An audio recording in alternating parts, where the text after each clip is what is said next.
የሆነ ቀን ትምህርት ቤት መጥቶ ሌላ ያየሁት ነገር ትምህርት ቤት ማለት የምሰራበት ቦታ ነው። መኪና ውስጥ ቁጭ ብለን እያወራን የሆነ ሰዓት ላይ ዞር ስል የኮንዶም ልጣጭ አየሁኝ ማለት ነው። ምንድን ነው አልኩት።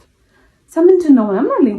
አሳየሁት። ይሄ ምንድን ነው ምናምን ስለሆነ ያላቅም እኔ ያላቅም ሰው ይሁን እኔ ራይድ ስሰራ ምናምን አለኝ። ራይድ ሲጭን ማለት ነው ሰው ከኋላ ነው የሚጭነው። እንደው ሌላ ነገር እንኳን ቢፈጠር ከኋላ ነው የሚፈጠረው አይደለም ያለው ዳሽቦርዱ ላይ ነው እንደዚህ እና እንዲህ ወደ ኋላ አይሮን ነው ብቻ የሆነ የተወረወረ ነገር ነው የሚመስለው።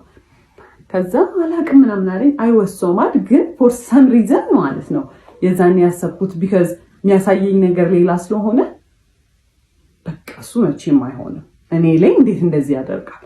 ከዛ ያን ያህል ራሱ ኮንፍሮንት አላደረኩትም። ከዛ ስራ ቦታ ተጠራሁኝና አንድ የመጣው ብዬ ገብቼ ተመልሼ ስወጣ በመስታወቱ በኩል በፊት ለፊቱ መስታወት በኩል ሄዶ እንደዚህ ምናምን ያካል ምንድን ነው አልኩት። ከዛ መስታወቱ አልተሰበረም እንዴት አድርጎ ገብቶ ነው ምናምን አለ።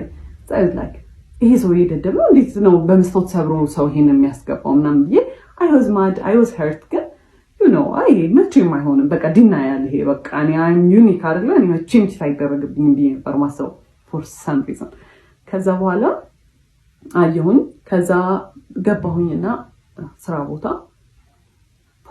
I cried። ከዛ ዋትስአፕ አለኝ የሆነ ሰውዬ ነበር። ከዛ ስነግረው ያለኝ ማለት ነው አትሊስት ራሱን ፕሮቴክት እያደረገ ነው ያለኝ ማለት ነው። ከዛ ወስሮም ምንድን ነው ደግሞ ምናምን የሚለው እኔ የፈለግኩት አይሆንም ያደርገው ምናምን ነው እንጂ ያንን ኤክስፔክት አላደረኩም።